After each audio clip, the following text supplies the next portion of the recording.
କୋରାଇରେ ଆଲେକ୍ସଙ୍କ ଶକ୍ତି ପ୍ରଦର୍ଶନ।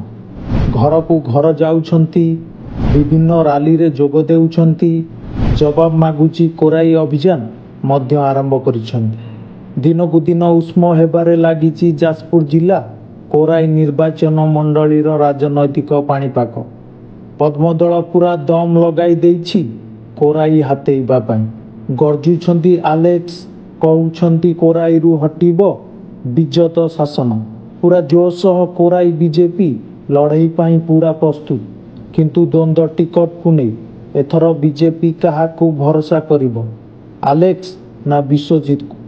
ବିଜେପି ଯୁବନେତା ଆଲେକ୍ସ କୋରାଇରେ ପୁରା ଆକ୍ଟିଭ ମୋଡରେ। ନିର୍ବାଚନ ବହୁତ ଦିନ ବାକି ଥିବା ସତ୍ତ୍ୱେ ବିଜତ ବିରୋଧରେ ବଡ଼ ଅଭିଯାନ ଚଳାଇଛନ୍ତି ଆଲେକ୍ସ। ପ୍ରଥମେ ବ୍ୟାସନଗର ସହର ଓ ପରେ କୋରାଇ ବ୍ଲକରେ ଏକ ରକମର ହାଇ ଭୋଲ୍ଟେଜ କ୍ୟାମ୍ପେନ୍ କରୁଛନ୍ତି ଆଲେକ୍ସାଣ୍ଡର ଦାସ।